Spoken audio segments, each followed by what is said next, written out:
agradecer a los organizadores por el esfuerzo, a todos los que vinieron el viernes a la tarde a escuchar esto por la paciencia y bueno, como decía Euge, soy Agustín Tertera y mi formación es de abogado, mi formación inicial por lo menos. Y me entusiasma discutir esto del derecho a la ciudad y creo que hay muchísimos más puntos de conexión entre las discusiones, o de lo que uno esperaría a priori, las discusiones que se dan en el campo de la arquitectura y en el campo del derecho. Pero sí esta idea de que el derecho a la ciudad es un emergente de luchas históricas por vivir en la ciudad, ¿no? Me parece que donde hay tanta fuerza en poner, o se pone tanta fuerza en la definición, por ahí se olvida que el derecho a la ciudad es como un proceso histórico. Y eso me parece a mí central, por varias cosas. Primero porque, y acá sin ánimo de ponerme filosófico, pero lo que es todo es nada, y si ustedes van siguiendo por medio de los últimos debates que hay sobre el tema, parece que el derecho a la ciudad en un punto es todo. Entonces hablamos de las ciudades resilientes, de las ciudades inteligentes, de la ciudad. Entonces terminamos de alguna manera banalizando tanto lo que termina siendo derecho a la ciudad que termina no siendo nada. Y entonces me parece que es bastante importante ir separando la paja del trigo y ir entendiendo, digamos, que es un concepto que tiene, o que es una noción, digamos, que tiene su trayectoria histórica y que en este caso nos tocará a nosotros como sujetos de esta etapa histórica irle dando contenido, irle dando masa crítica en la perspectiva que entendemos más igualitaria o más transformadora. ¿Y por qué digo esto? Porque en general se están dando muchos debates. Yo hace 50, o se cumple este año 50 años de la obra de Lefebvre, medio fundadora de la idea de noción de derecho a la ciudad, y a veces eso se deshistoriza un poco, entonces pareciera que todas las disputas previas no eran disputas de derecho a la ciudad, sino que eran otra cosa. O sea, hasta que no nació el concepto parece que lo que hubo antes no era eso, ¿no? Entonces, bueno, yo traje acá por ejemplo, algunas cosas de la huelga de inquilinos, no sé, de 1907, que es casi 50 años antes, y si uno lee las consignas y demás, claramente podría ponerle acá y decir, bueno, acá hay lo que era como la proclama y los puntos de la proclama, bueno, acá están discutiendo el derecho a la ciudad, quizás no le pusieron ese nombre, quizás no la conceptualizaron igual, pero evidentemente la lucha por el derecho a la ciudad es mucho más antigua que su conceptualización. O por lo menos su conceptualización más moderna. Eso me parece que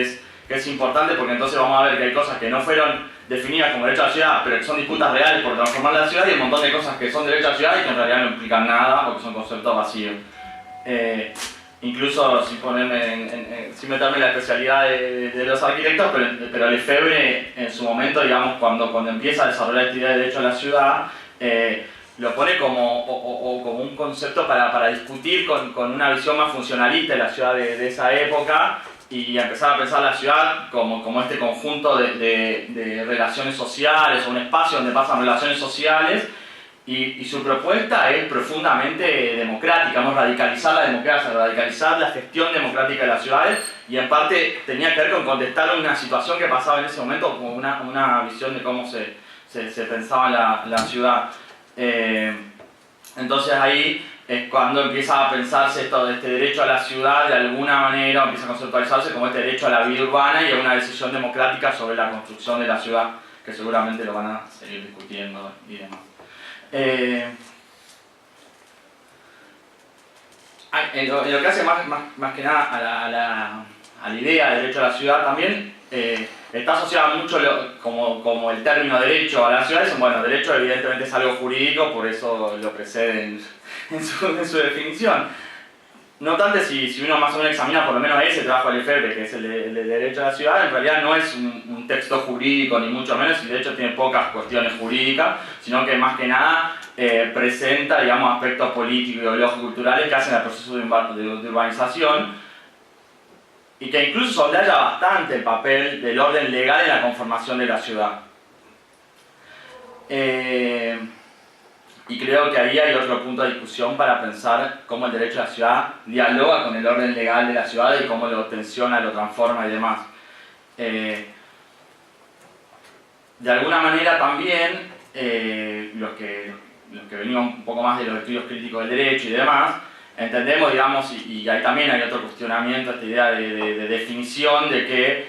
muchas veces pareciera que muchos de los procesos se agotan con la sanción de una ley, ¿no? Entonces todos estamos yendo a que se sancione una ley, todos estamos, y que ese es el punto de llegada de las peleas, en lugar de ser un aspecto más que fortalece o debilita, en algunos casos, algunas peleas históricas. Entonces, de los que venimos un poco de esta tradición más crítica, o de estudios críticos del derecho, entendemos, digamos, que el derecho no necesariamente va a conducir a transformar, o sea que mañana en la constitución de la ciudad diga la ciudad reconoce como el primer derecho a la ciudad, quizás no transforma la ciudad automáticamente, ni va a tener... Entonces también ahí para pensar, digamos, esta autosuficiencia que a veces tienen los abogados y lo que hacen, que es escribir norma en relación a que a partir de eso se generan o se generan por sí solas la transformación, y creo que también ahí hay una trampa para muchas de las organizaciones populares y demás que piensan o ven en las leyes el punto de llegada de un montón de peleas urbanas que me parece que claramente eso no es así. Ahora bien, tampoco podemos desconocer, digamos, el impacto que tiene el orden jurídico, que es elitista y demás, en la configuración de la ciudad. Entonces ahí hay como un doble juego que hay que pensarlo y que hay que reflexionarlo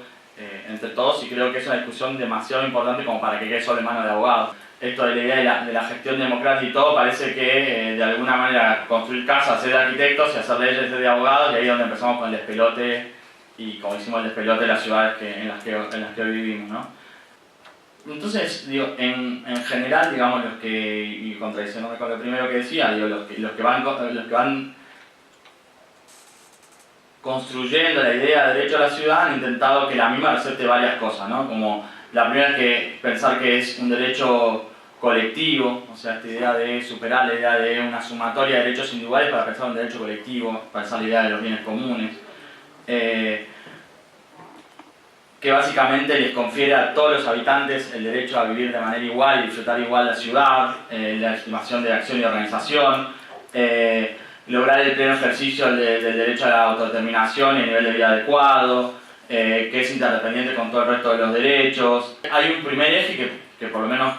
en donde yo vi muchísima utilidad, que es la idea de pensar o la vinculación entre derecho y territorio, que generalmente está disociada. Cuando hablamos de derecho a la vivienda y demás, es como que se piensa el derecho en abstracto y desvinculado del territorio. Entonces, la primera apuesta a pensar cómo se vinculan los derechos y el territorio, me parece que ahí hay una apuesta fuerte, donde derecho a la ciudad y territorio no solamente como espacio, que también entiendo que eso también es un problema de los arquitectos y no solo de los abogados, sino como este entramado de relaciones sociales y demás que van configurando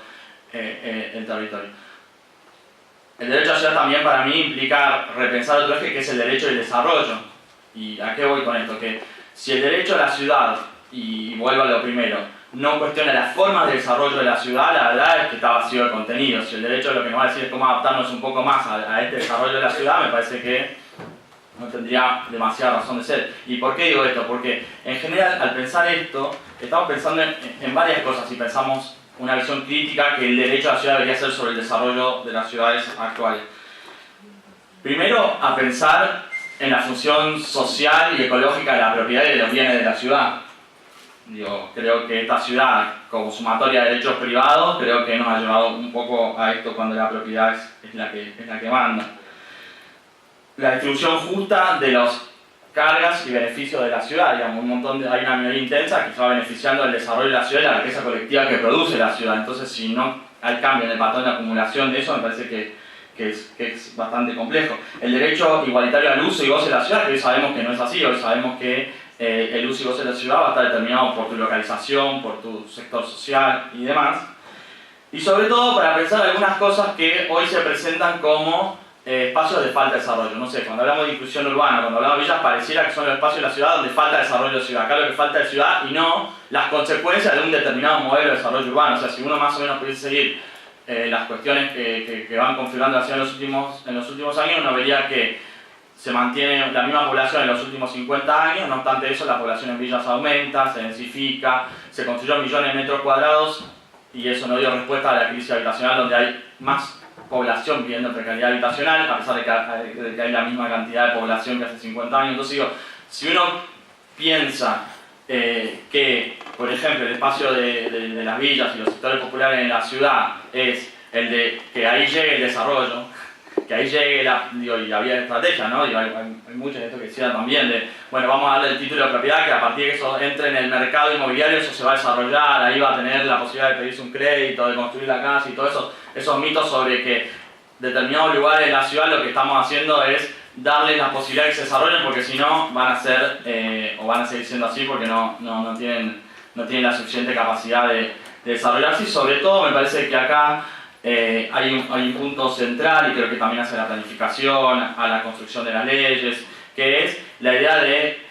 que el derecho a la ciudad tiene que implicar la gestión democrática del territorio. Y acá me parece que en general la participación y demás se piensa como algo bastante instrumental, y también ha sido de alguna manera pervertido, porque parece que la participación, o sea, y si ustedes se fijan, por ejemplo, en alguna estrategia del gobierno de la ciudad, parece que la participación en la construcción de la ciudad es que pueda votar si el banco es amarillo o verde, cuando en realidad la participación me parece que tiene un orden mucho más estructural y que hace a la construcción y la gestión democrática de la ciudad. Me parece que hay un punto central y que no es accesorio ni que es procedimental, sino que es fundamental a la hora de pensar el derecho a la ciudad. Y ahí me parece que hay que hacer una apuesta muy grande en fortalecer el proceso democrático y inclusión en el territorio.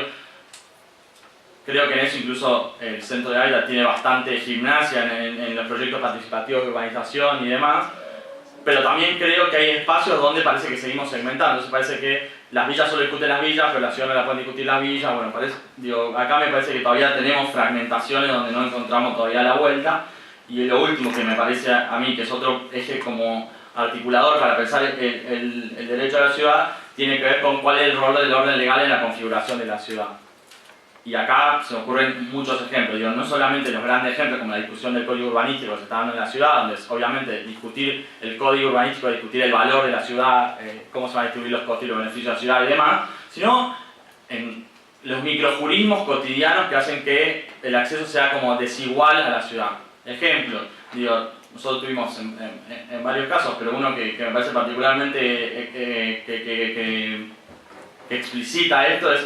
el marco normativo de AISA. Decía que para vos poder conectarte al servicio tenías que estar en una vía pública. Como los barrios, sus calles no son vía pública, entonces no se podía prestar el servicio. Entonces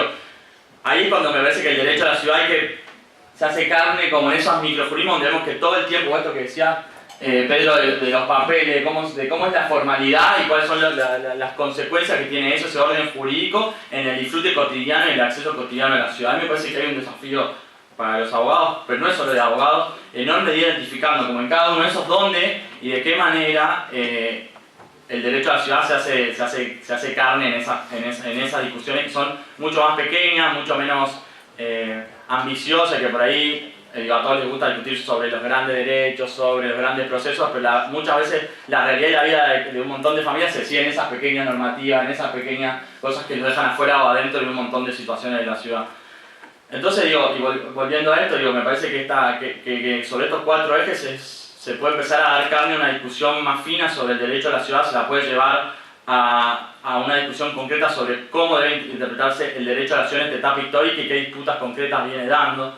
Yo creo que queda claro, que el territorio hoy, el territorio de las ciudades es el reflejo de una desigualdad, la exclusión económica y demás. Entonces ahí es donde me parece que el derecho a la ciudad debe o tiene que ponerse en valor.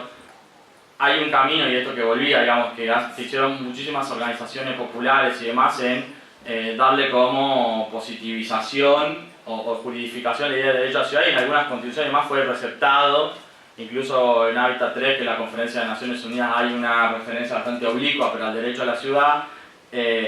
Y me parece que ahí también hay un movimiento bastante global que intenta como darle juridicidad a esto para ver si a partir de esto se puede exigir este derecho, ver cómo se vuelve más claro en el término de la disputa más cotidiana. Menciono los instrumentos, como me parece el primero que realmente se hizo eco de esto fue el Estatuto de la Ciudad de Brasil en el año 2001. Después está la Carta de los Derechos y Responsabilidades de Montreal del año 2006. Después de los foros sociales mundiales salió la Carta Mundial por el Derecho a la Ciudad, que también me parece que es un instrumento valioso. Y después, en el marco de muchos procesos de reformas políticas muy importantes, de procesos populares que se dieron, que terminaron en la constitucionalización, se incorporaron en determinadas constituciones. Digo, una referencia puede ser la Constitución de Ecuador, que después de todo un proceso político reformó su constitución y incorpora específicamente el derecho a la ciudad en el artículo 31, igual que la ciudad de Buenos Aires, que también lo tiene ese artículo. Y recientemente, el año pasado, la Ciudad de México, que también empezó con todo un proceso de discutir la Constitución e incorporó directamente el derecho a la ciudad dentro de la Constitución de la Ciudad de México. Ejemplos locales me parece que el más claro y me parece que tenemos que seguir trabajando y profundizando es la Ley de Acceso Justo al Hábitat de la Provincia de Buenos Aires, que lo define en el artículo 10, dice que uno de los criterios rectores es el derecho a la ciudad y después da algunas puntas sobre cómo interpretar el derecho a la ciudad y se comprende un lugar adecuado para vivir en condiciones que favorezcan la integración plena de la vida urbana, acceder a los equipamientos sociales, a la infraestructura y servicios, envolverse apropiadamente en las actividades sociales y económicas, esto que decía Pedro recién, usufructuar de un hábitat culturalmente rico y diversificado. También me parece que conocer la ley de acceso al hábitat es conocer como todo el proceso que hubo para que se llegue a eso y todo el proceso que hay, la pelea que hay ahora por un montón de actores de que su aplicación sea efectiva. Por eso digo que me parece que la juridificación es un punto más de la gran pelea que hay que dar por el derecho a la ciudad. Y también me parece que el derecho a la ciudad debe dar cuenta de algunos fenómenos urbanos que hoy no pareciera que están puestos en crisis en términos de derechos, por lo menos. Y acá me parece que hay un montón de cosas, desde que, por ejemplo, el proceso de gentrificación y desplazamiento parecieran que son problemas del mercado y no de los derechos, o los problemas de la ciudad inclusiva, digamos, y toda la perspectiva de género a la hora de diseñar la ciudad y todo, pareciera que son problemas de diseño o problemas de mercado, pero nunca son problemas de derechos. Termina pasando con los alquileres ahora, digamos que se están discutiendo un montón de situaciones en relación a los inquilinos, que pareciera que eso es un problema de cómo funcionan los mercados, pero que tampoco es un problema de derechos, ni hablar, digamos, de las villas de asentamientos en la ciudad y en el resto del país donde se están discutiendo estas cosas también. Entonces, a mí me parece que el derecho a la ciudad tendría que poder problematizar todos estos fenómenos urbanos también en términos de que son problemas de derechos. Y después me parece que hay algunos desafíos también interesantes donde me parece que el recorte que hace el derecho a la ciudad de alguna manera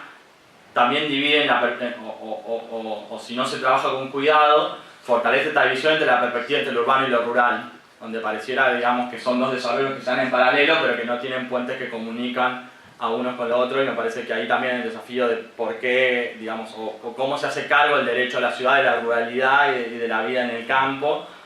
y sin duda mucho de la forma de desarrollo que también tienen la comunidad originaria respecto al buen vivir y demás, tendrían que influir en cómo se van pensando la ciudad y el derecho a la ciudad. Y entonces, para cerrar, me parece que